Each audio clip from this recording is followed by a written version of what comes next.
তবে মায়েরা কীর্তনের প্রারম্ভে আমাদের সবার আগে গৌরচন্দ্রিকা আস্বাদন করতে হবে।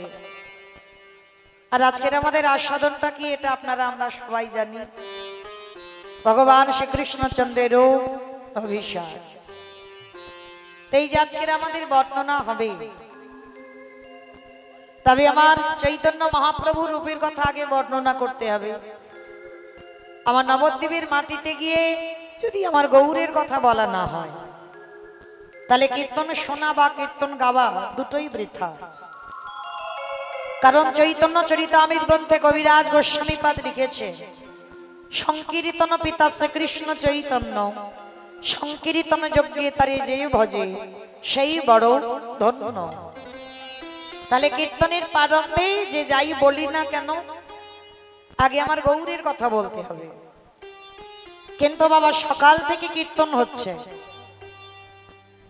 সকালবেলা হলো রসদগার, তারপরে হলো পূর্বগোষ্ঠ, তারপরে হলো সূর্য পূজা, তারপরে উত্তরাগোষ্ঠ, এখন হবে আমাদের রূপ অভিষেক, তারপরে হবে রাস, তারপরে হবে অলস কুঞ্জ বর্ণন। তো এই যে যতগুলো লীলা এখন পর্যন্ত হলো, প্রত্যেকটা লীলায় আমার গৌরের কথা আস্বাদন করা হয়েছে, আমার গৌরের কথা বলা হয়েছে। কিন্তু মা যে গৌর 24 বছর বয়সে কৃষ্ণ ভজনের অধিকার পেল, যে নিমাই 24 বছর বয়সে মাকে কাঁদিয়ে সহধর্মিণীকে কাঁদিয়ে 24 বছর বয়সে চলে গেল বর্ধমান কাটোয়া কাঞ্চননগর, সংসার ত্যাগ করলো, অগ্নিস্ফুলিঙ্গের মতো স্ত্রীকে রেখে, মাত্র 24 বছর বয়স ছিল নিমাই, সবকিছু ত্যাগ করে দিয়ে বাবা সন্ন্যাস ধর্ম নিল। কিন্তু আজকে নবদ্বীপের মাটিতে বসে জানবো, এই সকাল থেকে তো গৌরের কথা আমরা অনেক আস্বাদন করলাম, কিন্তু এখন আমরা যে কথাটা আস্বাদন করব, যে না হলে নিমাই কোনোদিন কৃষ্ণ ভজনের অধিকার পেত না। সে যদি বামে শক্তি হয়ে না দাঁড়াতো, 24 বছর বয়সে নিমাই সন্ন্যাসীও হতে পারত না। সেটাকে যার বয়স ছিল মাত্র 14টা বছর, যার নাম ছিল বিষ্ণুপ্রিয়া। ভালো করে বিচার করে দেখতে হবে বাবা। আমরা পঞ্চতত্ত্বের কথা বলি আর নিমাইয়ের কথা বলি, যে যাই বলি না কেন, আমরা কিন্তু খুব একটা কীর্তনিয়ার বিষ্ণুপ্রিয়ার কথা আমরা বলি না। কিন্তু এই বিষ্ণুপ্রিয়া না হলে আমার নিমাই কোনোদিন কৃষ্ণ ভজনের অধিকারী পেত না। 24 বছর বয়সে সন্ন্যাসে যেতেই পারত না। তাহলে যে নিমাই আজকে 24 বছর বয়সে, তাহলে আজকের আমরা সেই বিষ্ণুপ্রিয়ার কথা একটু শুনবো নদিয়ায় দাঁড়িয়ে। যে নিমাই বিষ্ণুপ্রিয়ার জন্যই কিন্তু কৃষ্ণ ভজনের অধিকার পেয়েছিল। তবে বাবা কথা দেওয়া ছিল, মা যতদিন না বলবে ততদিন তো নিমাই যেতে পারবে না। প্রতিদিন বিষ্ণুপ্রিয়া ঘুমাতো, প্রতিদিন সচিমাও ঘুমাতো। আর গৌর রূপে একবার যদি কেউ নয়ন দেয়, আমার গৌরকে যদি কেউ একবার ভালোবাসে, তার কি পরিণতি হয় দেখো আমার বিষ্ণুপ্রিয়ার চরিত্র শ্রবণ করে। কারণ বিষ্ণুপ্রিয়ার চরিত্র শ্রবণ করলে বুঝতে পারবে আমার গৌরকে ভালোবাসলে, আমার গৌর রূপে নয়ন দিলে তার দুর্গতিটা কি হয়। এই বিষ্ণুপ্রিয়া প্রতিদিন ঘুমাতো, আজকেরও ঘুমিয়েছিল মা। যে দিনটা ছিল পৌষ সংক্রান্তি, যেদিনে আমরা নিমাই সংসারে ছেড়েছি, সংক্রান্তির দিন ছিল। আর যেদিন কেশব পার্বতীর আশ্রমে গিয়ে সন্ন্যাস নিয়েছিল, সেদিনটা ছিল মাঘ মাসের 1 তারিখ। আর এই মাঘ মাসের 1 তারিখে সন্ন্যাস নিল, সংসারে ছেড়েছিল পৌষ সংক্রান্তির দিন। নিদ্রা দেবীকে স্মরণ করে এমন করে বিষ্ণুপ্রিয়ার চোখে ভর করেছিল, যেদিন আমার নিমাই চলে যাবে। সচিমার চোখে এমন করে ভর করলো, দেখে মনে হচ্ছে বাবা যেন কোনোদিন মেয়েটা এমন করে ঘুমায়নি। তো সচিমা বারান্দায় ঘুমাচ্ছে, নিমাই গিয়ে ডাক দিয়েছিল, মা ও মা, তুমি একবার আমায় বিদায় দাও। যখনই বললো একবার আমায় বিদায় দাও, সেই রাতের অন্ধকারে নিমাই কাউকে না বলে সচিমা ঘুমের ঘরে একবার শুধু বলেছিল, ওরে ব্রজের কোকিল তুই ব্রজে ফিরে যা। আর যখনই বলল ব্রজের কোকিল ব্রজে ফিরে যা, সেই রাতের অন্ধকারে নিমাই কাউকে কিছু না বলে চিরজনমের মতো শেষ বেলার মতো সচিমাকে প্রণাম করে শেষ বেলার মতো বিষ্ণুপ্রিয়াকে না জানিয়ে চলে গেল বর্ধমান কাটুয়া কাঞ্চন নগরের উদ্দেশ্যে। প্রতিদিন সকাল বেলা নিমাই হরিনাম করে, আজও করবে, কিন্তু আজকে ধ্বনিটা পাচ্ছে না। সচিমা ঘুম থেকে উঠে ডাক দিচ্ছে বৌমার দরজায়, বিষ্ণুপ্রিয়ার দরজায়, বৌমা ও বৌমা, তুমি ঘুমালে? কিন্তু প্রতিদিন আমার নিমাইকে ডেকে দাও, আজকে যে কখন সূর্যদেব উদয় হয়েছে, একবার আমার নিমাইকে ডেকে দাও। কিন্তু বাবা কাকে ডাকবে? যাকে ডাকবে সে তো নদী আর মাটিতে আর নেই। চিরজনমের মতো মাকে কাঁদিয়ে, চিরজনমের মতো বিষ্ণুপ্রিয়াকে কাঁদিয়ে, চিরজনমের মতো নিমাই হয়েছে সর্বত্যাগী সন্ন্যাসী। সচিমা জানতো না, বারবার ডাকছে, বৌমা দরজা খোলো, দরজা খোলো, দরজা খোলো। বারে বারে যখন দরজা খোলো দরজা খোলো বলে ডাকলো, বিষ্ণুপ্রিয়া আর থাকতে পারলো না, দরজাটা খুলে দিয়ে একেবারে শাশুড়ি মার চরণে আছাড় খেয়ে পড়লে, মা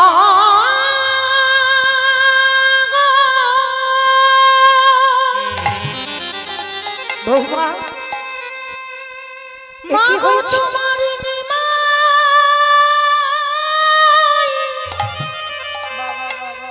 এই নদী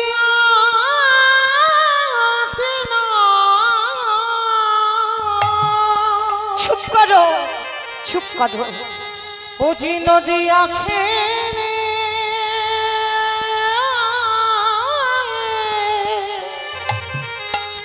চিরদিনের মতো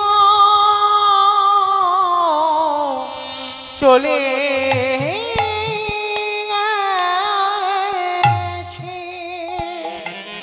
পাগলিনী হয়ে গেল সচিমা। যাকে দেখছি তাকে ধরে বলছে, বলো না তোমরা কেউ দেখেছো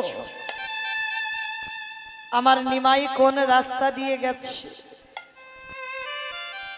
তোমরা কেউ জানো গো আমার নিমাই কোন পথ ধরে গেছে? যাকে দেখতে পাচ্ছে তার গলাটা জড়িয়ে ধরে বলছে, বলো না, একবার বলো না আমার নিমাইকে কেউ দেখেছো? কেউ তো দেখেনি গো, তাহলে বলবে কি করে? রাতের অন্ধকারে যে সংসারে ত্যাগ করেছে। সচিমা পাগলিনীর মতো সুরধ্বনি গঙ্গার তীরে গিয়ে দাঁড়ালো, আর গিয়ে দেখছি মা গৌরের মতো একটা অপূর্ব রূপের ছেলে সুরধ্বনির অপর প্রান্তে দাঁড়িয়ে আছে। এমন রূপ কোনোদিন সচিমা দেখেনি, ভাবলো ওটাই বুঝি আমার নিমা। পিছন থেকে গিয়ে সচিমা ডাক দিয়েছিল, নিমা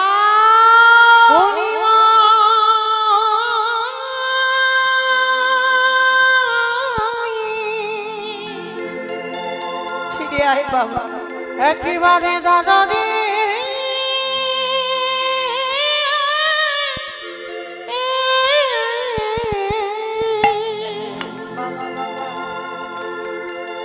ওরে দেখি বহুত তোমারে নিমাই দাঁড়ারি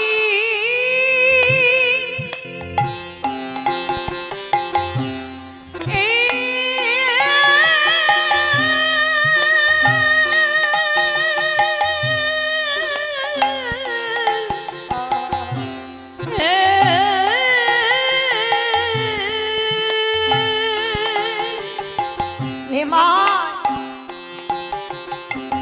আমি যদি একবারে জানতাম তোকে লেখাপড়া শেখালে তুই মাকা দিয়ে চলে যাবি, আমি কোনোদিন তোকে পড়াশোনা শেখাতাম না বাবা। আগে যদি জানতাম রে নিমাই,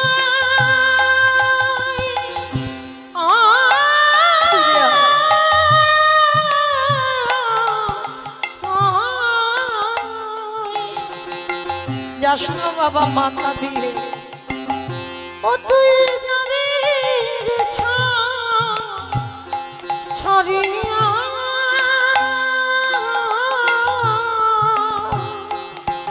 নিমাই আগে যদি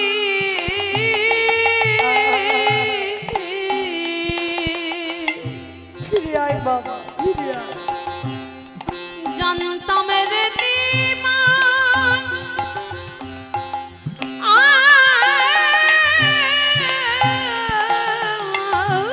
নিমাই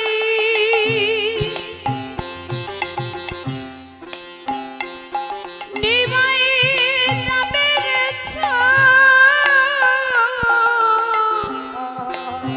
ছড়িয়া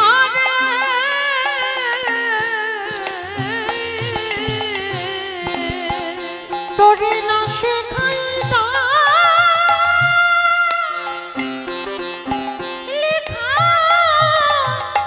পড়া রে,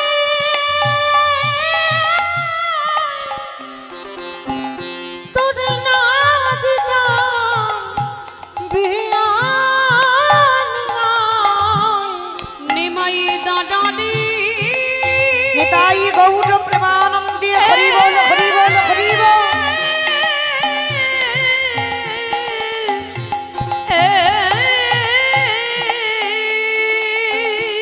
নিমাই আমি তোর মা যদি আমার এই দুর্দশা হয়,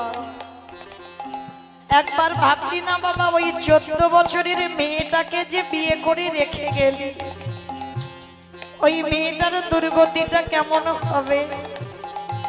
ঘরের বধূ বিষ্ণু প্রিয়া রে,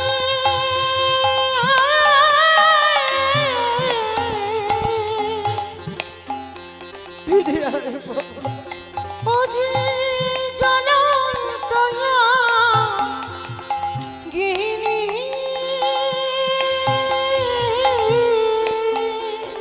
ওই ঘরে বধূ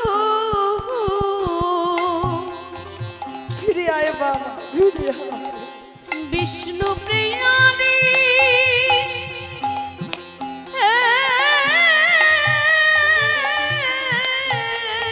তুই যে আমার একমাত্র বাবা। ওরে জ্বলন্ত অগ্নি রে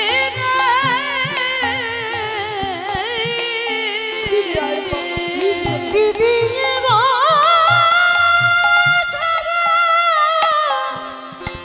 তারি দিয়া খাই বাণী রে, নিমাই নিতাই গৌর প্রেমানন্দে হরি বল হরি বল হরি বল।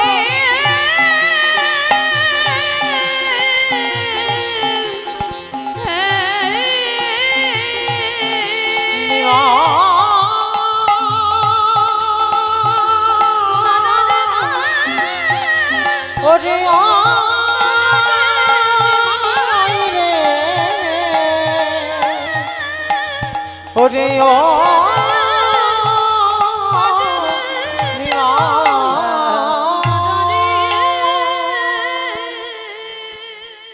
আর এই বিষ্ণুপ্রিয়ার এক বান্ধবী ছিল বাবা, যার নাম কাঞ্চনা।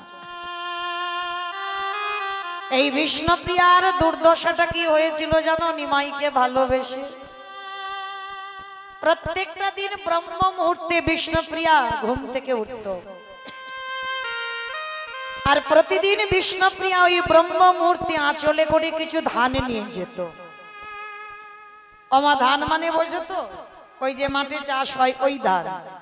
প্রতিদিন ওই ধানগুলো নিয়ে যেত সুরধনী গঙ্গার তীরে, আর সুরধনী গঙ্গার তীরে গিয়ে ওই একটা করে ধান হাতে নিত। সুরধনী গঙ্গা স্নান করে ভিজে কাপড়ে 16 নাম 32টা অক্ষর, যেমন আমরা মালাতে জপের মালাতে জপ করি, বিষ্ণুপ্রিয়া মালাতে নয়, প্রতিদিন ওই একটা করে ধান নেয়। 16 নাম আর 32টা অক্ষর। হরে কৃষ্ণ কৃষ্ণ কৃষ্ণ হরে হরে, হরে রাম রাম রাম হরে। 16 নাম 32টা অক্ষর বলি, আর একটা করে ধান থেকে চাল বের করে। ভালো করে বিচার করে দেখেন তো বিষ্ণুপ্রিয়ার দুর্দশাটা কেমন। গৌরকে ভালোবেসে যতদিন বেঁচে ছিল বিষ্ণুপ্রিয়া, ওই গৌর বলে কেঁদে কেঁদে দুটো চোখের কোণের কাছে গর্তে পরিণত হয়েছে। কেন জানো? চোখের জল তো নোনা জল, একই জায়গা থেকে গড়াতে গড়াতে গর্তে পরিণত হয়েছে। প্রতিদিন বিষ্ণুপ্রিয়া কাঞ্চনার গলা জড়িয়ে ধরে বলতো, কাঞ্চনা। দেখবেন বাবা, জগতে অনেক বন্ধু বান্ধব হয়, কারোর গোনাগাথা থাকে না, অনেকের অনেক বন্ধু হয়, অনেক বান্ধবী হয়, কিন্তু বাবা সবার কাছে কিন্তু মনের কথা বলা যায় না। বিষ্ণুপ্রিয়ার বান্ধবী ছিল কাঞ্চনা। কাঞ্চনার গলা জড়িয়ে ধরে বলেছিল, শৈরী, ওই গৌর রূপে নয়নে দিয়ে এই দশা কবে। একবার যদি আমি জানতাম, আমি কোনদিন আমার গৌরকে ভালোবাসতাম না। প্রতিটা দিন বিষ্ণুপ্রিয়া ওই যতগুলো করে চাউল হতো, সূর্য উদয় থেকে আর সূর্য ফাটে বসা পর্যন্ত যতগুলো চাউল হয়, ওই মাটির হাঁড়িতে রন্ধন করে। বাড়ির শাশুড়ি মা তাকে সেবা দেয়, বাড়ি একটা কাজের মেয়ে ছিল তাকে সেবা দেয়। আর বিষ্ণুপ্রিয়ার দৃঢ় প্রতিজ্ঞা, নিমাই সন্ন্যাসের পরে একটা করে অন্ন সেবা করে বেঁচেছিল। বলেন তো বাবা, কোনদিন বাপের ঘরে গেল না। যতদিন প্রিয়া বেঁচে ছিল ততদিন ওই শাশুড়ি মাতার চরণ সেবা করে কাটিয়ে দিল।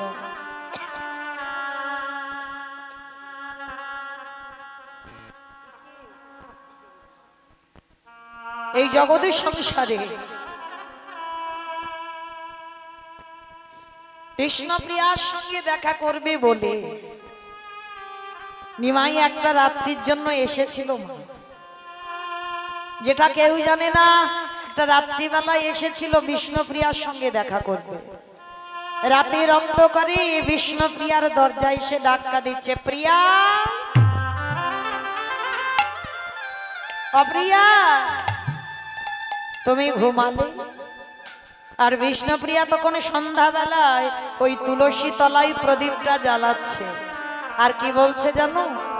দয়াময় আমার কাঁদিতে কাঁদিতে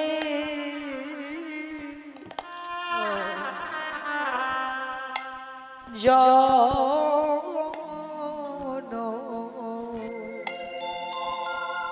গেল রে,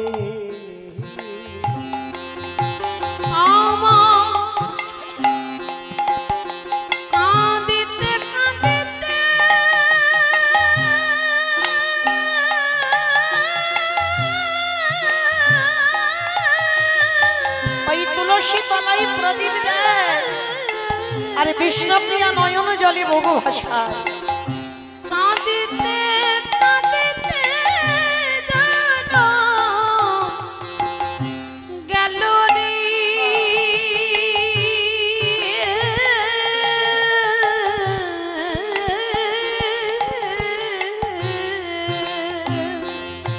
বিধি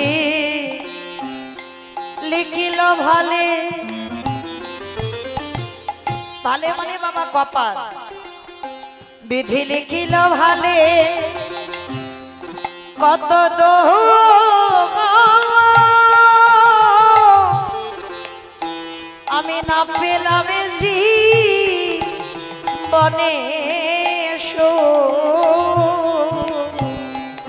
ও বিধি লিখলো ভালি, ও বিধি রে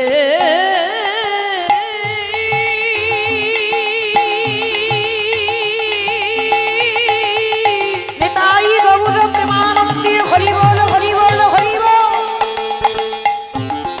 অনে বিধি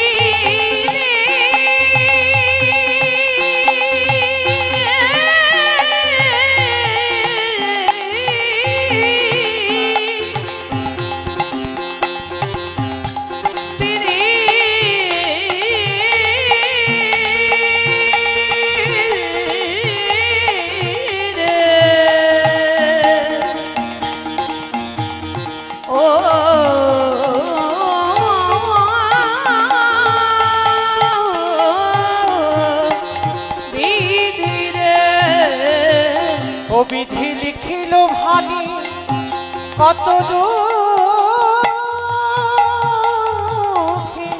আমি না পেলাম জি বনে সুখে। ওরে মনে এখনই আমি কি বা করি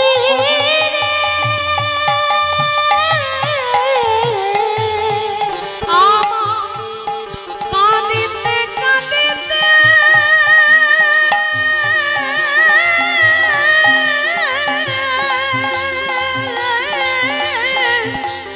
কাঁদিতে কাঁদিতে জানো গেল রে ও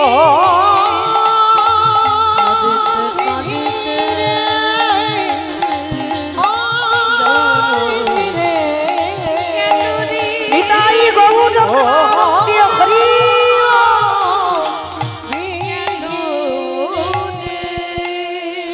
বিষ্ণুপ্রিয়া প্রদীপটাও তুলসী তলায় দেওয়া, নিমাই দরজা ধাক্কা দিচ্ছে। প্রিয়া সন্ন্যাসের পরে এসেছে, বিষ্ণুপ্রিয়া বুঝতে পেরেছে স্বামী ফিরেছে। আচ্ছা বলেন তো মায়েরা, যদি 1 বছর 6 মাস পরে স্বামী যদি ঘরের মানুষ ঘরে ফেরে, বাড়ি পরিবার লোকজন ছেলেপুলে সবার কত আনন্দ। বিষ্ণুপ্রিয়া যখনই বুঝতে পেরেছে স্বামী ফিরেছে, ঘোমটাটা আড়াল দিয়ে বাবা স্বামীর দিকে পিছন ঘুরে দাঁড়িয়ে আছে। নিমাই ডাক দিল, হ্যাঁ গো প্রিয়া, আমার উপরে অভিমান করেছো? স্বামী, অভিমান নয়, তাহলে আমি তোমার জন্য এসেছি, তুমি আমার দিকে তাকাচ্ছ না, আমার দিকে বদন আড়াল করে দাঁড়ালে কেন? নিশ্চয়ই অভিমান হয়েছে। বলে অভিমান নয়। ওগো স্বামী গো, যে মেয়েটা কোনোদিন কৃষ্ণ চরণে পাবে না, চরণ পাবি না, সে কেমন করে পারে আর একজনের ভজন নষ্ট করে দিতে? তুমি বোধহয় ভুলে গেলে যে একেবারে সন্ন্যাসী হয়ে চলে যায়, তারই যে কোনোদিন স্ত্রী বদন দর্শন হয় না।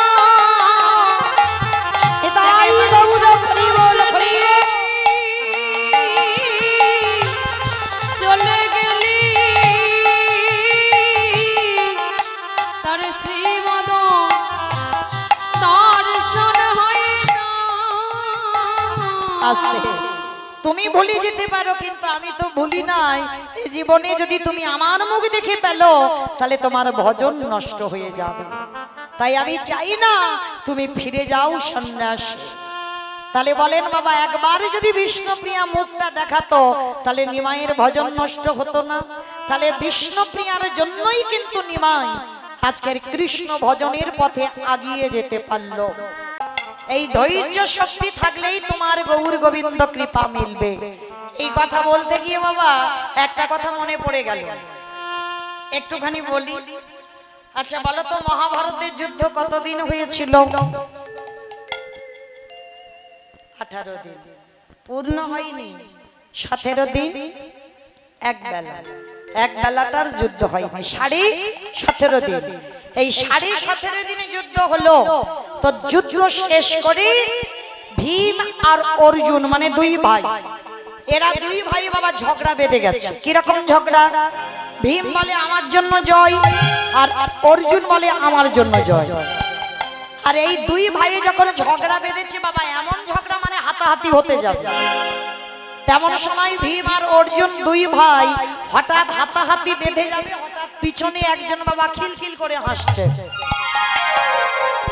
এই আমাদের ভাইয়ের ব্যাপার, আমাদের পরিবারের ব্যাপার, আমাদের ফ্যামিলির ব্যাপার, কাটাকাটি করি, মারামারি করি, খুনোখুনি করি, যাই করি না কেন, তোরা ওই রকম হাসছিস কেন?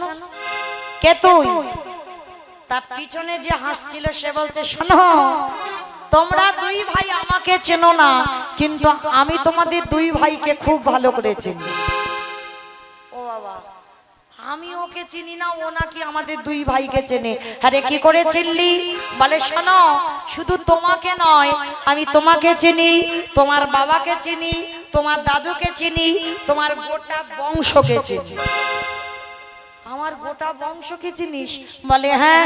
তুমি একটু মিলিয়ে নাও, বিষ্ণু থেকে ব্রহ্মা, ব্রহ্মার পুত্র উগ্রীব, উগ্রীবের পুত্র সোম, সোমের পুত্র বুধ, বুধের পুত্র পুরুরবা, পুরুরবার পুত্র আয়ুষ, আয়ুষের পুত্র নহুষ, নহুষের পুত্র যজাতি, যজাতির পুত্র যদু, যদুর পুত্র কুরু, কুরুর পুত্র জন্মেঞ্জয়, জন্মেঞ্জয়ের পুত্র গতিস্নান, গতিস্নানের পুত্র মনুষ্য, মনুষ্যের পুত্র চারুপাল, চারুপালের পুত্র রুদ্রাসন, রুদ্রাসনের পুত্র হৃদেশু, হৃদেশুর পুত্র রক্তিনাথ, রক্তিনাথের পুত্র ব্যাভি, ব্যাভির পুত্র দুষ্মন্ত, দুষ্মন্তর পুত্র ভরত, ভরতের পুত্র ইক্ষু, ইক্ষুর পুত্র সংবরণ, সংবরণের পুত্র সুধনু, সুধনুর পুত্র সহদ্র, সহদ্রর পুত্র যবন, যবনের পুত্র কৃতি, কৃতির পুত্র উপরিজবসু, উপরিজবসুর পুত্র জরাসন্ধ, জরাসন্ধর পুত্র সহদেব, সহদেবের পুত্র সমাচি, সমাচির পুত্র কুশু, কুশুর পুত্র জম্ভু,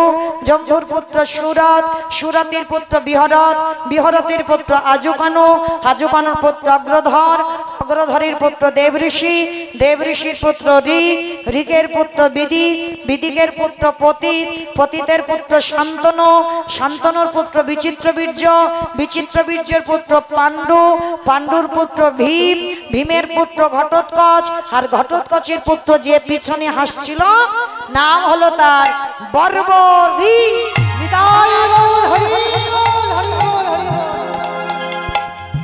এত বড় বংশের ছেলে তিনি আজকের বাবা পিছনে দাঁড়িয়ে দাঁড়িয়ে হাসছে ভীম আর অর্জুনকে দেখে। ভীম আর অর্জুনকে দেখে বলছে, এই যে শোনো শোনো শোনো, দাঁড়া, দুই ভাইয়ে ঝগড়া করো না, শোনো যুদ্ধটা তো আমি দেখেছি, আমি জানি। বলে তা তুই যদি আমার নাতি হোস, তাহলে তোর এই দেহটা কোথায় গেল? তোর মাথাটা ঝুলছে কেন?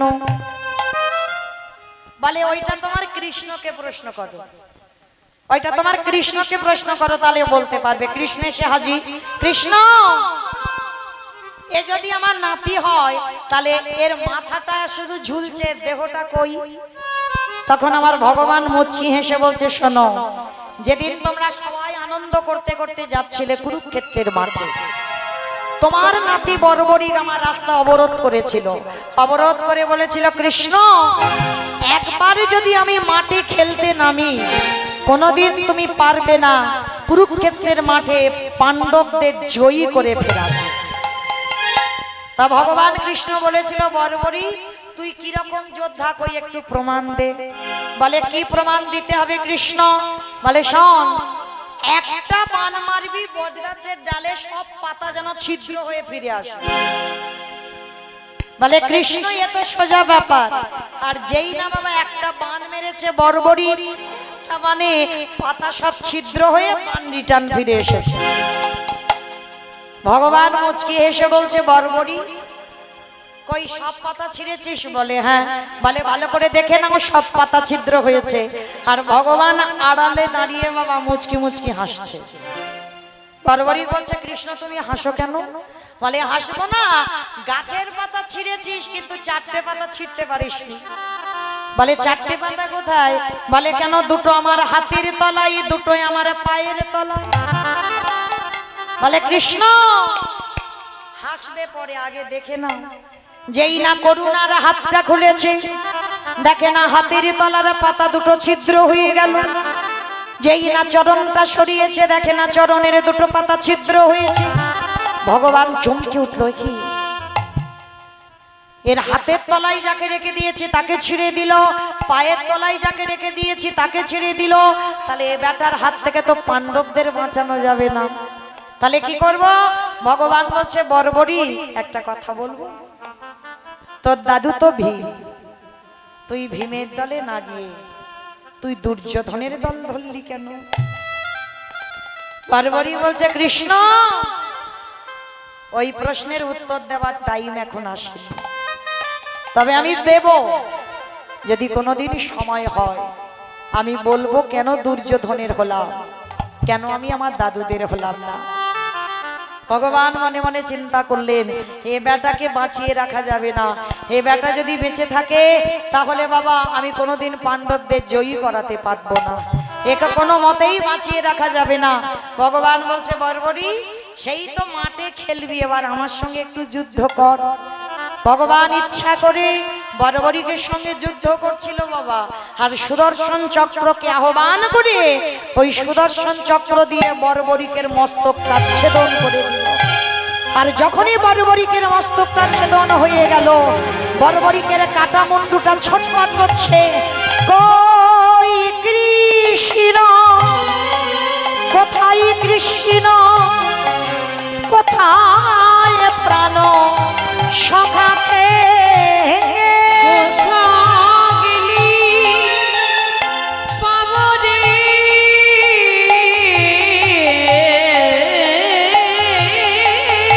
দেখা আমার প্রাণের সখারি। কৃষ্ণ কৃষ্ণ কৃষ্ণ কৃষ্ণ কৃষ্ণ কৃষ্ণ কৃষ্ণ রে কৃষ্ণ কৃষ্ণ কৃষ্ণ কৃষ্ণ কৃষ্ণ দেখা রে ওই কাটা মুন্ডু ছটফট করছে।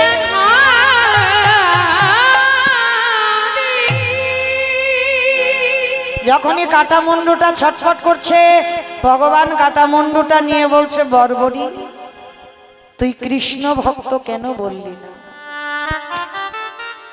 বরবরি বলছে কৃষ্ণ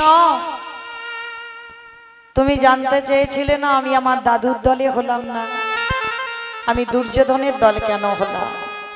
শোনো, আমার মায়ের নাম হলো কামকালিকা, আমার মা আমাকে শিখিয়েছে খোকা যদি কোনোদিন যুদ্ধ করতে হয়, যে পক্ষে তোর দাদু থাকবে সেই পক্ষে যাবি না, তুই অন্য পক্ষে যাবি কেন? তার একটাই কারণ, কারণ তোর দাদুরা হলো কৃষ্ণ ভক্ত।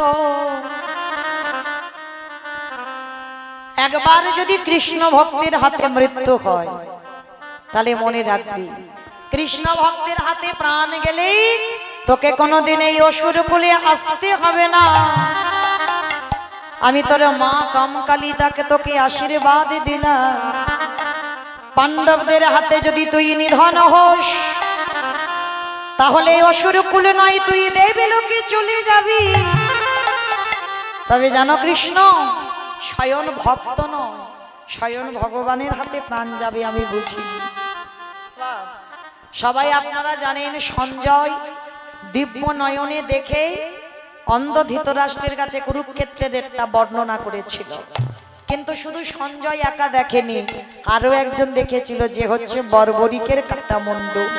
ভগবান বলল বর্বরি তোর এই মাথাটা চলে যা রাজস্থান, তোর এই কাটামুন্ডুটা রাজস্থানে ঘাটু শ্যাম নামে তোর এই কাটা মাথাটা পূজিত হবে। আজকের পর থেকেই জগতে আমার নামে তোর এই মাথাটা পূজিত হবে। আজও যারা যাবেন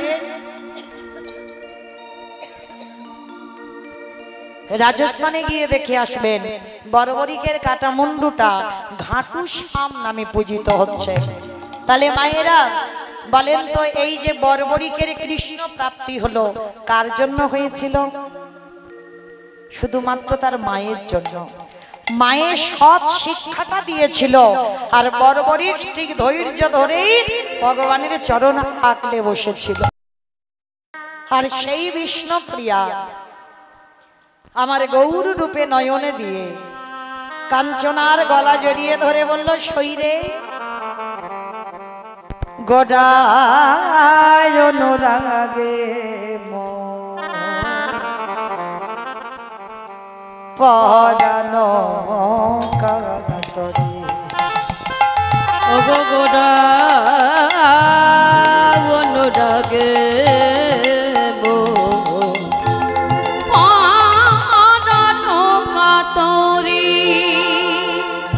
গোড়া গোড়া ঘোড়া বলি কি হইল ব্যাধি নিরবধি পরে মনে গোড়া গো ননিধি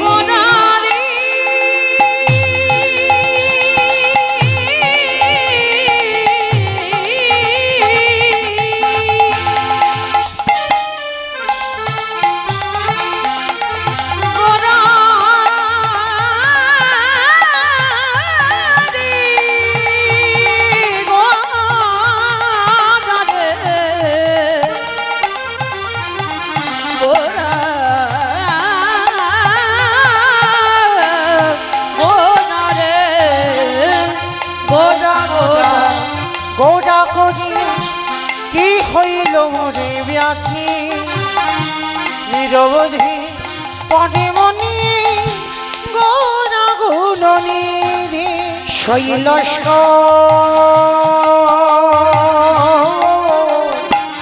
কাঞ্চনা রে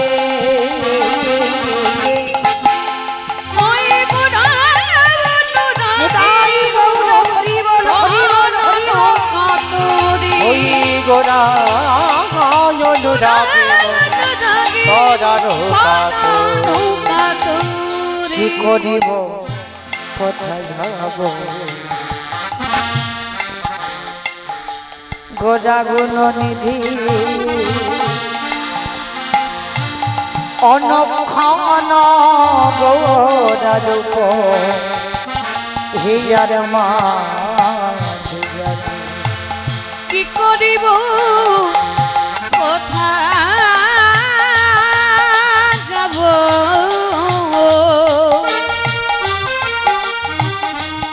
গোড়া গুণনিধি অনুক্ষণ পরে গৌরাঙ্গ পীড়িতি খানি বড়য় বিষম বাসু কহে না রহিল কুলের ধর গৌরাঙ্গ পীড়িতি খান বড়ই বিষম বাসু কহে না রহিল কুলের ধর শৈল কাঞ্চনা রে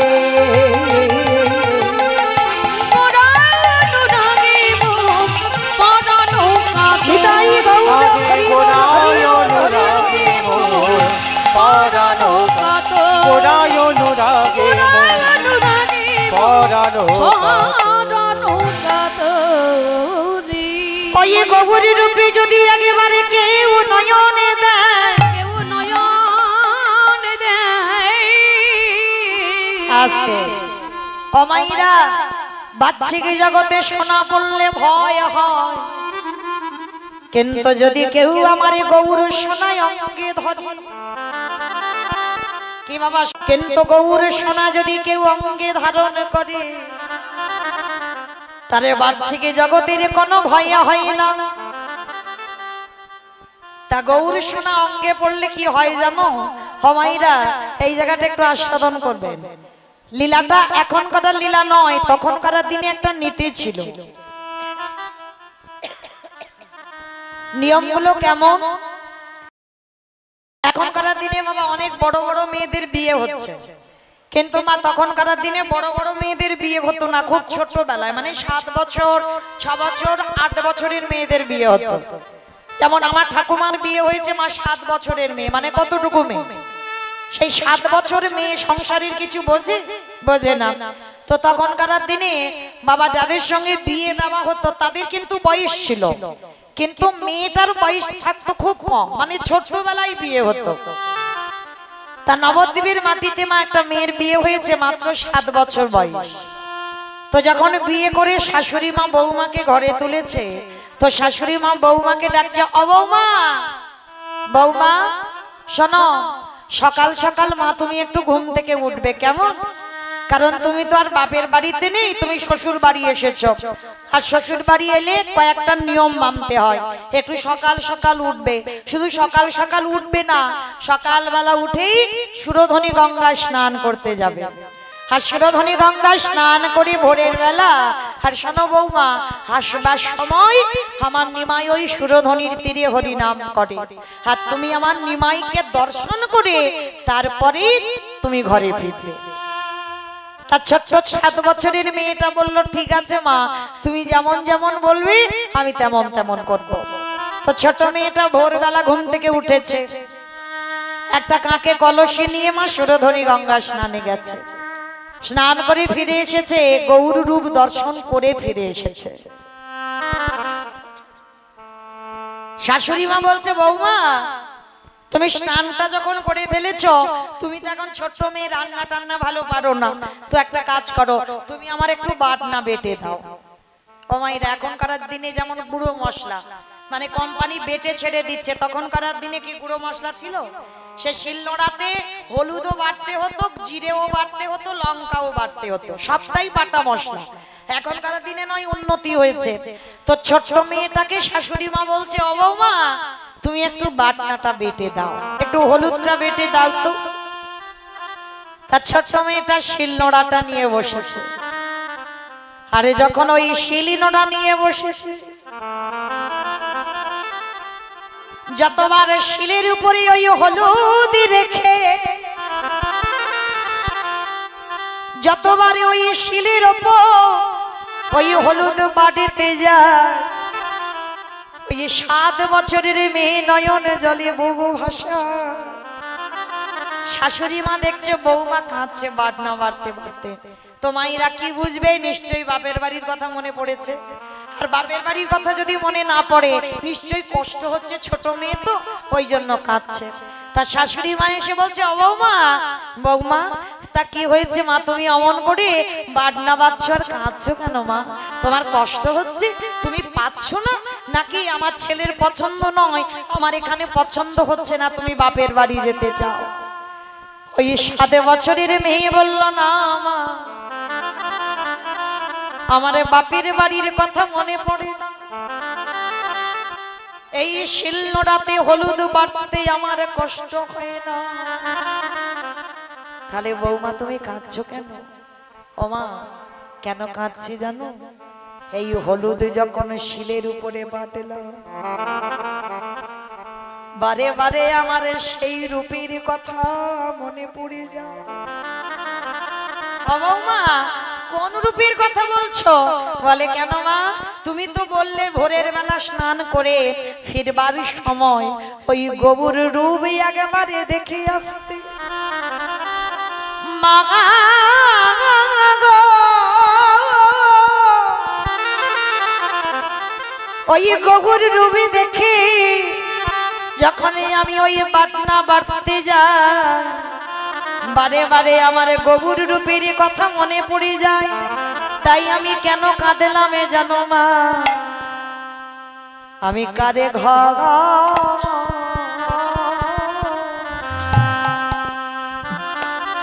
কারে ঘরে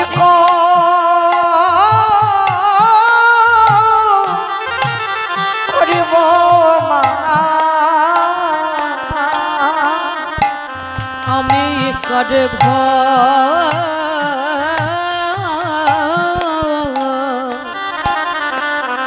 ঘরে ঘরে করব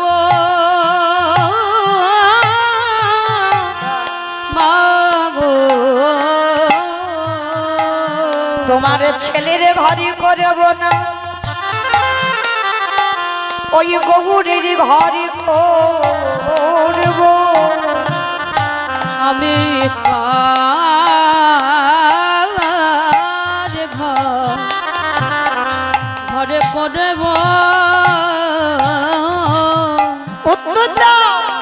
তুমি তো বলে এলে স্নান করে গৌরকে দেখে আসতে, আমি দেখে এলাম, কিন্তু যতবারে পাটনা বাড়তে যাই ওই হলুদ রূপটা দেখি আমার গৌর রূপের কথা মনে পড়ে যায়। গৌর রূপের কথা মনে পড়ে যায়। বলো বলো মা, এখনই আমি কার ঘরে করব? তোমার ছেলের ঘরে করব না গৌরের ঘরে করব? শাশুড়ি মা বৌমাকে ধরে বললেন, বৌমা এতদিন আমি গৌর রূপে দর্শন করি আসি, দর্শন করে আসি, কিন্তু কোনদিনই আমার হৃদয়ে এমন গৌর প্রেমে জাগরিত হয় না। আরে তুমি কালে আমার বাড়ি এসে আজ তুমি আমার গৌরকে ভালোবাসলে। বৌমা আজকে থেকে আমি তোমার শাশুড়ি মা হয়ে তোমাকে আশীর্বাদ দিলাম, তুমি আমার ছেলে নয়, তুমি আমার গৌর রূপকে ভালোবাসো। কারণ এই জগতে গৌর রূপকে যে একবার ভালোবাসবে তার জীবন জন্ম দুটোই ধন্য হয়ে যায়। তাই আজকের নবদ্বীপের মাটিতে বলে উঠলেন, শোন শোন, ওই গৌরকে ভালোবাসলে কি হয় জানো? জলের ভিতরে দেখি, জলে দেখি গোটা, জলের ভিতরে দেখি, জলে দেখি গোড়া, জলের ভিতরে দেখি, জলে দেখি গোটা, জলের ভিতরে দেখি, জলে দেখি গোড়া। বিষ্ণুপ্রিয়া বলছে, আমি যখন ডাঙায় উঠে থাকি মানে সুরধনির তীরে বসি তখন গৌর দেখতে পাই। আবার জলের ভিতরে যখন ডুব দিই যাতে গৌর না দেখতে হয় তখনও দেখি না, জলের ভিতরে আমার গৌর বসে আছে। ত্রিভুবয় চাঁদে গোরা, চাঁদ হইল পাড়া, ত্রিভুবয় চাঁদে গোড়া, চাঁদ হইল তারা, ওই ত্রিভুবনময় গোরা চাঁদ হইল বাড়া। ত্রিভুবয় চাঁদে গোড়া, চাঁদ হইল তারা। আস্তে বাবা ঠাকুর লক্ষ্য করে দেখেন, সুরধনী গঙ্গায় যে চাঁদ আজকে উঠেছে, আকাশে যে উঠেছে বাবা সেও একজন চাঁদ, আর সুরধনী গঙ্গার তীরে যে উঠেছে সেও একজন চাঁদ। দুজনের নামের মতো মিল দেখো, উনি আকাশে উঠেছে, উনি সুরধনী গঙ্গার তীরে উঠেছে, কিন্তু দুজনের নামের মিল আছে, কিন্তু বাবা এদের চরিত্র তফাৎ। কিরকম? আকাশে যে উঠেছে বাবা উনি হচ্ছেন একজন দেবতা, আর আজকের যার রূপের কথা নিয়ে আলোচনা হচ্ছে তিনি হলেন পূর্ণ ব্রহ্ম সনাতন আমার ভগবান। আকাশে যে চাঁদ ওঠে ও চাঁদ মাইরা শুধু রাতে আলো দেয়। কি মাইরা দিনের বেলা আলো দিতে পারবে? পারবে না, শুধু রাতে আলো দেয়। দিনে কি আলো দেয়? দিনের বেলা তারা আলো দেয়, সূর্য দেয়। তাহলে দিনে সূর্য, চাঁদ রাত্রিবেলা আলো দেয়, কিন্তু দিনের বেলা ক্ষমতা নাই। কিন্তু যদি কারোর হৃদয় ঘরে একেবারে গৌরের চাঁদের উদয় হয়ে যায়, তারা সকালে আলো দেয়, রাতে আলো দেয়, দুপুরে আলো দেয়, বিকালে আলো দেয়, সর্বদাই আলো দেয়। ঘরের কোণে আলো দেয়, ঘরের ভিতরে আলো দেয়, কিন্তু যেটা আকাশের চাঁদ পারে না। আবার দেখেন আকাশে চাঁদে কলঙ্ক আছে বাবা। কি বাবা কলঙ্ক নাই? সেই যে দেবগুরু বৃহস্পতি স্ত্রী তারা সতীত্ব নাশ করেছিল চন্দ্রদেব, কিন্তু আমার গৌর চাঁদ একেবারে নিষ্কলঙ্ক চাঁদ, ও বেটার কোনো কলঙ্ক নাই। আবার দেখেন আকাশের চাঁদ, বলো তো মা কত কলাই পূর্ণ? 17 কলা। আকাশের চাঁদ 17 কলা। দেখাচ্ছ খিচুড়ি স্কুলেও যাই। আমা বলো তো দেখি, তোমরা যারা যে কজন আছো, আকাশের চাঁদ কত কলায় পূর্ণ? কত কলা? 16 কলা। বেশ, তাহলে আকাশের চাঁদ যদি 16 কলায় হয়, আর শিব ঠাকুরের জটার ভিতরে একটা চাঁদ আছে জানো তো, 1 কলা চাঁদ আছে, যার জন্য শিব ঠাকুরের একটা নাম হলো চন্দ্রশেখর। তাহলে আকাশের চাঁদ যদি 16 হয়, বাবার মাথায় 1 কলা, তাহলে কি বাবা 17 কলার চাঁদ? না, তাহলে কত কলার চাঁদ? 15 কলা। খবরদার যেন কোনোদিন আর বলে ফেলো না আকাশের চাঁদ 16 কলা। আকাশের চাঁদ হচ্ছে 15 কলায় পূর্ণ, আর 1 কলা হচ্ছে শিব ঠাকুরের জটার ভিতরে। এই হলো মোট 16 কলা। কিন্তু আমার গৌর চাঁদ পূর্ণ ব্রহ্ম সনাতন, একেবারে 16 কলায় পরিপূর্ণ। অনিমা মহিমা প্রাপ্তি প্রকম্মা লঘিমা ইপ্সিতা কামাবসিতা স্থিতি ঐশ্বর্য বীর্য যশ শ্রী জ্ঞান বৈরাগ্য লীলা কৃপা, এই 16 কলায় আমার গৌর চাঁদ উঠেছে নবদ্বীপের সুরধ্বনির তীরে। আর যেই না সুরধ্বনির তীরে উঠেছে, আমার ওই বিষ্ণুপ্রিয়া কাঞ্চনাকে ডেকে বলছে, শোন কাঞ্চনা, তেই বলি গোড়ারো অমিয় পাথা, বলি গোড়ানো আমিও পাথা, তেই বলি গোড়ারো অমিয় পাথা, বলি গোড়ানো আমিও পাথা, ডুবিল তরণী মন না জানি সাঁতার, ডুবিল তরণী মন না জানি সাঁতার, ডুবিল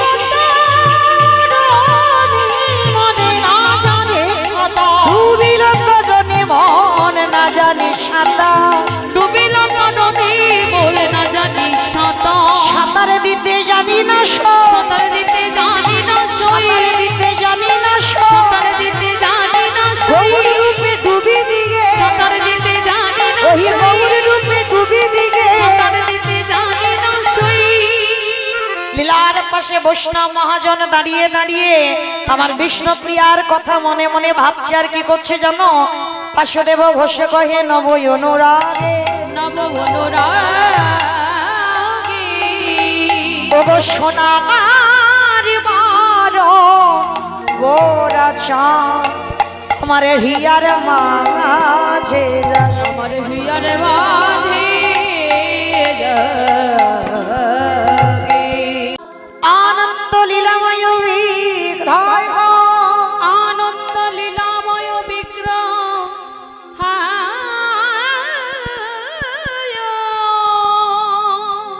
হে মহাদিব্য ছবি সুন্দরায়, হে মাভ দিব্য ছবি সুন্দরায়, তস্ময় মহাপ্রেম রস প্রদায় চৈতন্য চন্দ্রায় নমো নমস্তে, চৈতন্য চন্দ্রায়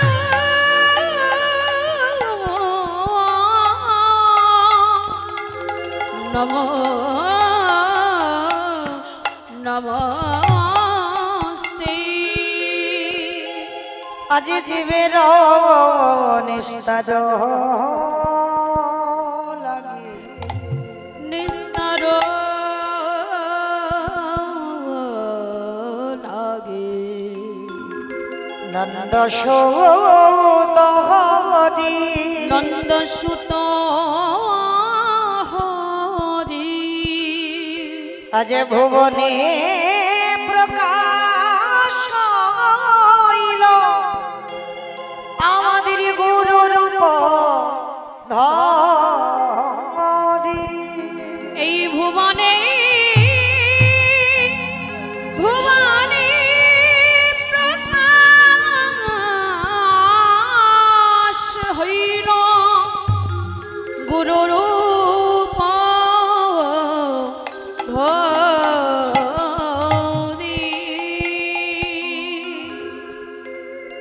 জানি তাই যারা ধৃশ্যাম, জয় জগন্নাথ, জয় মহাপ্রভু, হরে কৃষ্ণ। সমবেত শুধু কৃষ্ণ অনুরাগী, গৌর অনুরাগী, মাতৃমণ্ডলী পিতৃমণ্ডলী আহুত অনাহুত ভাগত এই গ্রামবাসী বৃন্দ, যারা আমার রাধা গোবিন্দে, যারা আমার গৌর নিতাই রাতুল চরণ আশ্রয় গ্রহণ করেছেন, তাহাদের সবাকারী চরণে রইল আমার কোটি কোটি দণ্ডবত। তারপরে জানাই, এখানে যত সাধু গুরু ব্রাহ্মণ বৈষ্ণব আছেন, তাহাদের চরণে রইল আমার কোটি কোটি দণ্ডবত। তারপরে জানাই বাবা, আমি আমার পিতা মাতার চরণে,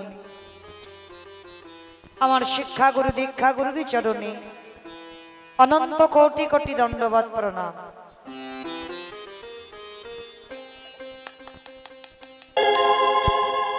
চলুন আজকের আমরা সবাই এই স্থান পরিত্যাগ করে চলে যাব মধুময় শ্রীধাম বৃন্দাবন ধাম।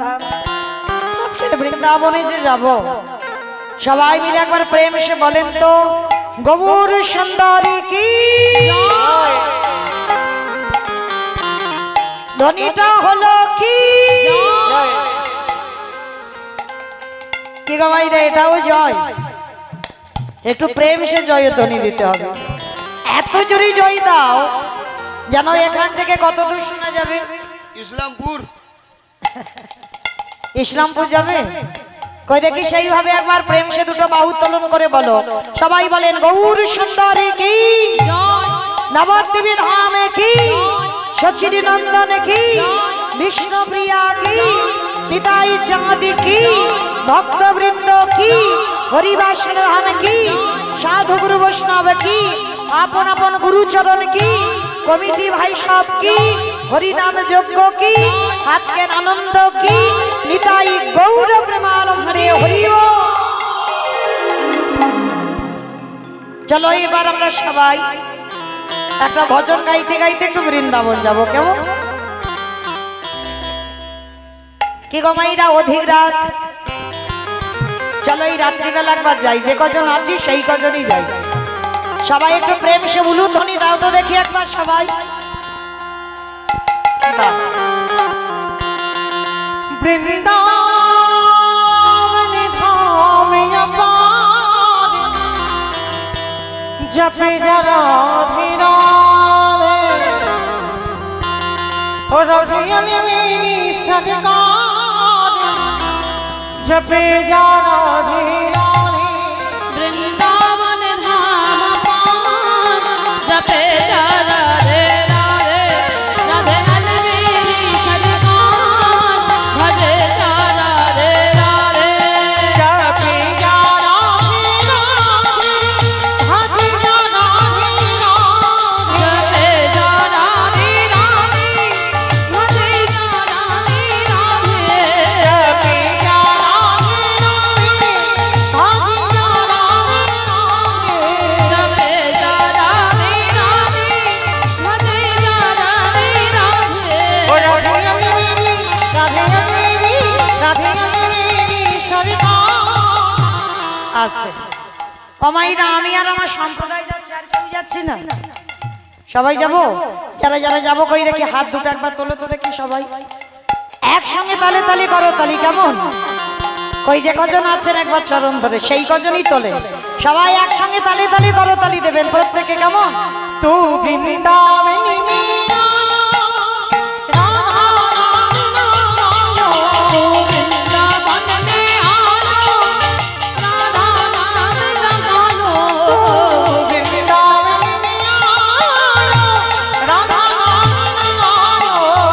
বৃন্দাবন মে আলো রাধা নাম लगालो तेरे जीवन নিতাই গৌর হরি जपे जारा मेरा रे রাধে রাধে মেরি সরকার ভজে যারা রে রাধে जय जय राधे राधे राधे राधे वृंदावन में, गोवर्धन में, निधुवन में, गली गली में। আমা বলছো সব মনে মনে বলছো? আর সকাল থেকে কতবার বলবো, বলে বলে ক্লান্ত। আচ্ছা মাইরা, তবু একটু আমার বেলা কমই হোক, সবাই দেখি তোলো একবার, যে কজন আছেন হাত দুটো সবাই একসঙ্গে, আমার বাবা ঠাকুর দাদা ভাইরা যারা আছেন সবাই একসঙ্গে তালে তালে করো তালি। কেমন? জয় জয় রাধে রাধে রাধে রাধে वृंदावन में गोवर्धन में निधोवन में गली गली में स्नान गली में मान गली में दर्शना में राधा कुंड में जोर से बोलो ठीक से बोलो ताले वन में कमल वन में प्रेम से बोलो भाव से बोलो जोर से बोलो बाकी बिहारी वृंदावन धाम जपे जा राधे राधे निताई गौर प्रेमानंदी हरि बोल हरि बोल राधे राधे जपे जा राधे राधे जपे जा राधे राधे प्रेम से बोलो राधा रानी की जय। আমার জয়টা হলো হলো হলো না, একটু জোরে দাও, অন্তত আমার ভগবানের চরণ পর্যন্ত পৌঁছা সেইভাবে দাও। বলো রাধা রানী কি, বৃন্দাবনেশ্বরী কি, যমুনা মাইয়া কি, নন্দগাম কি, ऊंचागाम की, बर्षानम की, भक्तवृंद की, हरिवासन धाम की, साधु गुरु वैष्णव की, आपन आपन गुरु चरण की, हरि नाम यज्ञ की, आज के आनंद की, निताई गौर प्रेमानंदी। पहुंचे गेलाम मधुमय श्रीधाम बृंदावन धाम। और এই মধুময় শ্রীধাম বৃন্দাবন ধাম বেলি অবসান কাল। আমাইরা এই বেলি অবসান কাল কোন কালকে বলে গো? কোন কালকে বলে বেলি অবসান কাল? ভোরের বেলা। ভোরের বেলাকে নাকি বলে বেলি অবসান কাল।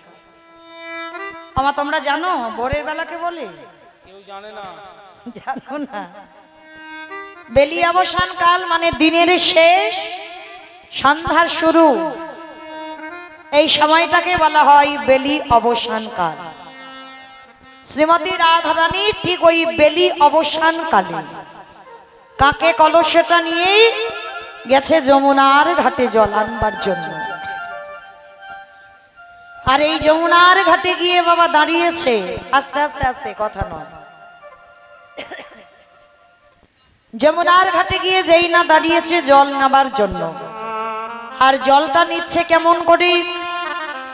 অগপূর্ণ জলে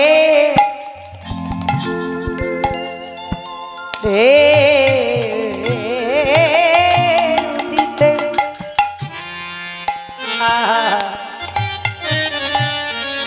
অগবিম্ব ওঠে আচম্বিতে। আহাবরি রে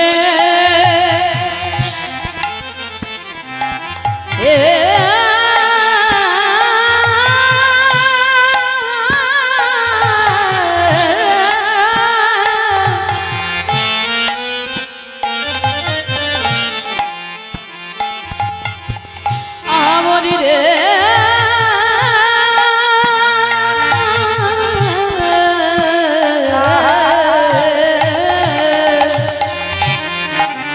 পূর্ণ জলে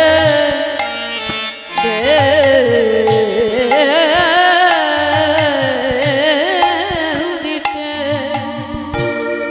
বিম্ব ওঠে আচম্বিতে। আস্তে মাইরা, বিম্ব মানে বোঝো তো? বিম্ব মানে বোঝো? বোঝো না? এইগুলো হচ্ছে কৃষ্ণলীলা, খুব কঠিন। এই বিম্ব মানে কি জানো? যখন দেখবেন বাবা আকাশে বৃষ্টি হয়, মানে খুব জোরে বৃষ্টি পড়ে, আর বৃষ্টি যখন জলে পড়ে দেখবেন জলে একটু গোল গোল গোল গোল মতো ডুম্বুর ডুম্বুর হয় না, ওইটাকে মহাজনীরা বলছেন বিম্ব। তো রাধারানী কি করেছে? যমুনার তো জল আনতে গেছে, আর জল আনতে গিয়ে কলসিটা নিয়ে একবার করে ঢেউ দিচ্ছে।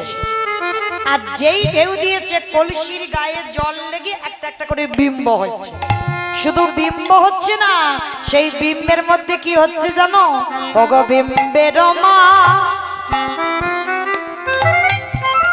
মাঝারে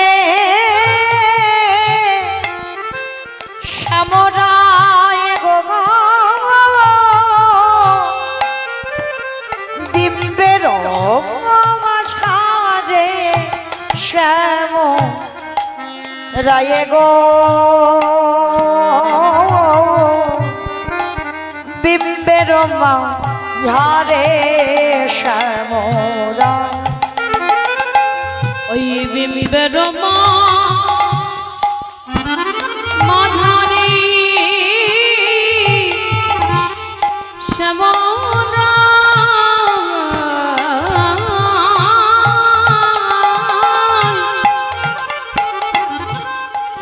বিম্বের মাঝারে শ্যাম রায় গো বিম্বের মাঝারে শ্যামরায়। আসতে অমাইরা রাধারানী দেখছি ওই একটা একটা করে বিম্ব হয়েছে, আর ওই প্রত্যেকটা বিম্বর মধ্যে শ্যামেনা গো দাঁড়ায়ে আছে। দেখে শ্যামেনা গো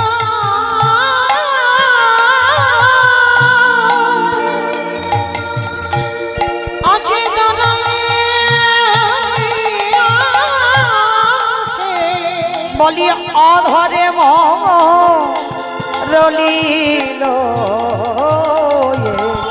আমার শ্যামেনা গো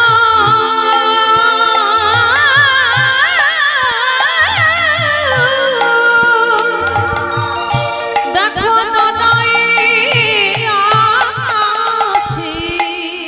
অমাইরা রাধারানী কত বোকা নারী দেখো, ওই বিম্বের মধ্যে গোবিন্দ আমার মুরলিটা ধরে দাঁড়িয়ে আছে। আচ্ছা সত্যি কি ভগবান ওই বিম্বের মধ্যে বসে আছে?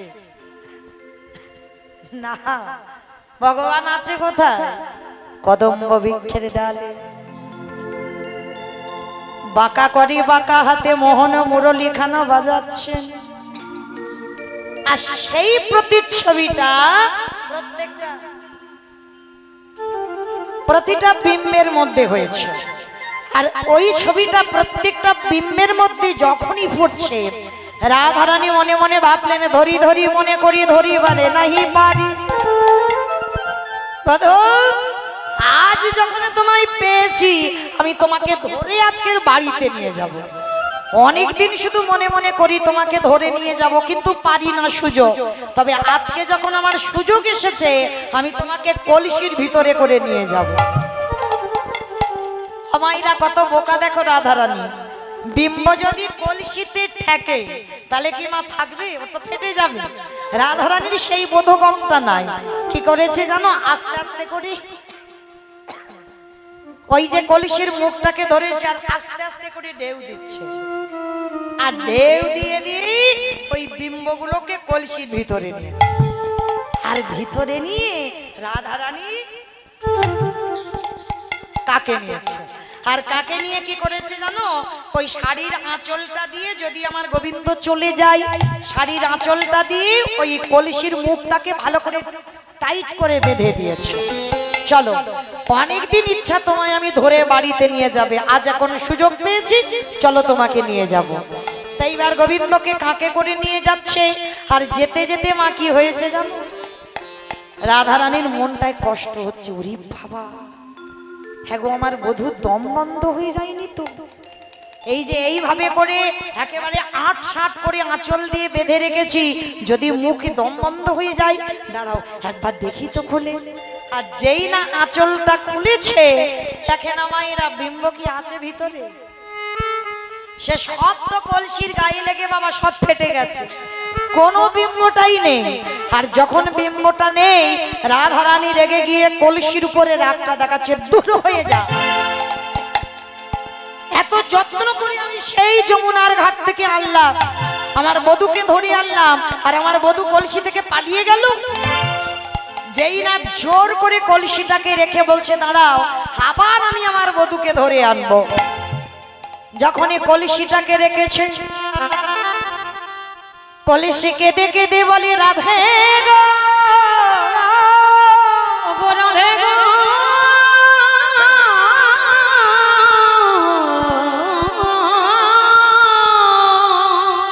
অত অধৈর্য হইও না, ধৈর্য কৃষ্ণে পাওয়া যায়, অধৈর্য হলে কৃষ্ণ মেলে না।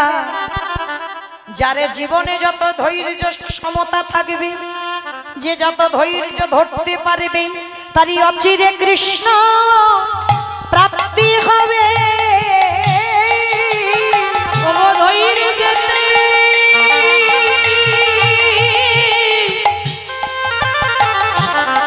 প্রাণে কৃষ্ণ মেলে,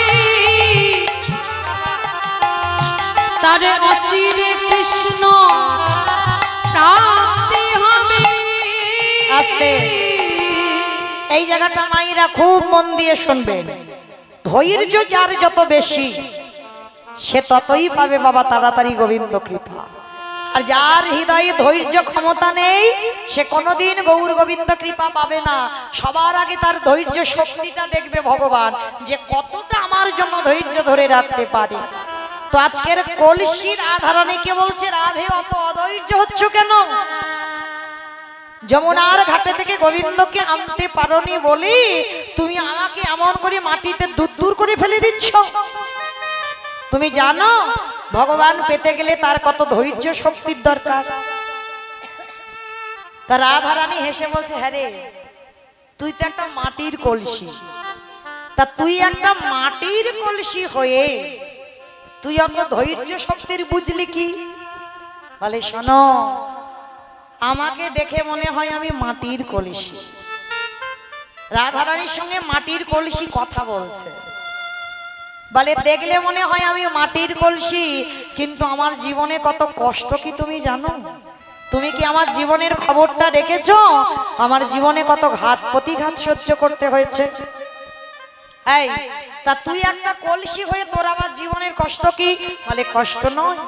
তাহলে আমি আমার জীবনের কাহিনীটা তোমাকে একটু বলি, তুমি শোনো। ও মাইরা, কলসির কাহিনীটা রাধারানীকে বলছে, রাধে শোনো, আমি যেদিন মাঠে মাটি হয়েছিলাম, ভালো করে মন দিয়ে শুনবেন বাবা, কলসি তার জীবনের কষ্টের কথা রাধারানীকে বলছে। আমি যেদিন মাঠে মাটি হয়েছিলাম, ওই পাল মশাই, বাবা পাল মশাই কাদের বলে? যারা রাজমিস্ত্রির কাজ করে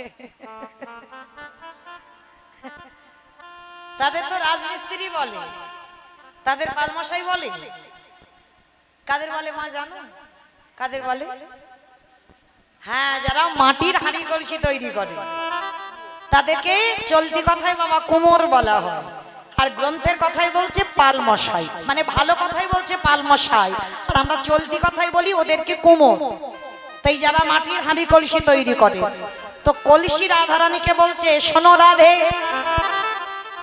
আমি যেদিন মাঠে মাটি হয়েছিলাম, ওই পাল মশাই মাথাতে ঝোড়া কোদালে লয়ে ওই মাঠ থেকে মাটি কেটে মাথায় তুলল।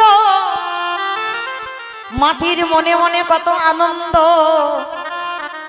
এই গরম কষ্ট সহ্য করতে না পেরে পাল মশাই বুঝি আমার কষ্টের কথা ভেবে আমার মাথায় তুলে বাড়ি নিয়ে যাচ্ছে।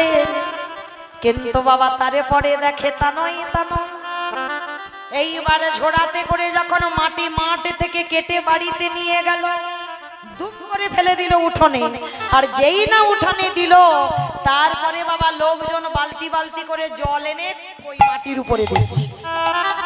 আচ্ছা বলো তো মা, এই যে বৈশাখ জ্যৈষ্ঠীর মাসে কত রোদ, কি গরমটা গেল, আর এই গরমে যদি বাবা কেউ গরম থেকে আসে আর এক গ্লাস ফ্রিজের জল দেয়, কিরম আরাম হবে, কত তৃপ্তি হবে না? তা মাঠ থেকে মাটি কেটে এনে যেই না মাটি উঠানে দিল, সবাই বালতি বালতি জল ঢালছে মাটির উপরে। মাটি কেঁদে কেঁদে বলেছিল, হাই ভগবান, তুমি আমার কষ্টের কথা ভেবে আজ বাড়িতে এনে তুমি আমার গায়ের উপর জল ছিটিয়ে দিচ্ছ। তারপরে দেখে বাবা তা নয় তা নয়, মানে জলটা তো দেওয়া হয়ে গেল, এবার মাটিটা নরম হয়ে গেল। আর যেই নরম হলো এইবারে বাড়ির লোকজনে সবাই মাটিটা মারাতে লাগলো। মাটি কেঁদে কেঁদে বলি ভগবান আমি মাঠে ছিলাম ভালো, কে বলেছিল তোমার এত ভালো কাজ করতে? এ তো দেখছি আমার আরো দ্বিগুণ জ্বালা। এইবার মাটি যখন একেবারে মিহি হয়ে গেল, ওই কাকড় বালিগুলো আলাদা করে বের করে দিল। তারপরে দেখি তা নয়, এইবার একটা চরকায় বসিয়ে দিল মাটিটাকে। এইবার চরকাটা মন মন মন মন মন মন মন মন করে ঘুরছে। মাটি কেঁদে কেঁদে বলে ভগবান আমি মাঠে ছিলাম ভালো, এতে দেখলাম মাঠের থেকে আরো জ্বালা যন্ত্রণা বেশি। এইবার ওই চরকাতে ঘুরিয়ে কলসি তৈরি হয়ে গেল। এখনো দেখে তা নয়। এইবার ওই কলসিটা সারি সারি ভাবে রোদে শুকাতে দিল। এগো রংটা ছিল কালো, হয়ে গেল ফর্সা, একেবারে রোদে পুড়ে যেন সাদা মতো হয়ে গেল। কালো ছিল সাদা হয়ে গেল। তারপরে দেখে তা নয়, এখনো বাকি আছে। বারান্দায় জ্বলন্ত আগুন দাউ দাউ করে জ্বলছে। এইবারে ওই প্রখর রোদে থেকে কলসিগুলোকে এনে একটা একটা করে ওই আগুনের মধ্যে সারি সারি ভাবে সাজিয়ে দিল। জ্বলন্ত আগুনে দাউ দাউ করে জ্বেলে দিল। ওই আগুনে কেউ ফেটে গেল, কেউ চটে গেল। আরে যারা যারা রয়ে গেল, ওমা আগুনে পুড়ে যারা ফেটে গেল ওদের তো শেষ, আর ওদের কোনো কাজ নেই। কিন্তু যারা রয়ে গেল, পালমাশাই কি করে আগুন থেকে বের করে একবার করে চাপড়ে দেয়। চাপড়ে দিয়ে দেখে কলসিটা কত পোড়ে খেয়েছে। দেখলো বাবা বেশ ভালো পোড় খেয়েছি। এইবার নিয়ে গেল বাজারে বিক্রি করতে। কলসির দোকানে সারি সারি ভাবে সাজানো হলো। ওদিকে বিশ্বভানু রাজার মেয়ে রাধারানী মেলায় এসেছে। আর মেলায় এসে বাবাকে ডেকে বলছে বাবা ওই দেখো কলসিটা কি সুন্দর, তুমি আমায় কিনে দাও, আমি যমুনার জল আনতে যাব। কলসির জীবনটা কেমন দেখো, যে বিক্রি করে সেও মেরে দেখে, আর যে বাজার থেকে কিনে নেয় সেও মেরে দেখে নেয়। তাহলে সারা জীবন মার খেতে খেতে গেল সেই জন্ম থেকে, দেখেন মাঠ থেকে। তাই এবার ভালো করে মেরে দেখে নিল বিশ্বভানু রাজা। এইবারে রাধারানীর কাঁকে তুলে দিল। এইবারে রাধারানী কলসিটা কাঁকে নিয়ে গেল যমুনার জল আনতে। কলসি কেঁদে কেঁদে বলছে রাধে গো, সেই মাঠে মাটি হয়ে থাকা থেকেই তোমার কাঁকে ওঠা পর্যন্ত যদি জীবনে এত ঘাত প্রতিঘাত যদি সহ্য না করতাম, ভালো ভালো তবে কি যুগ দর্শন পেতাম।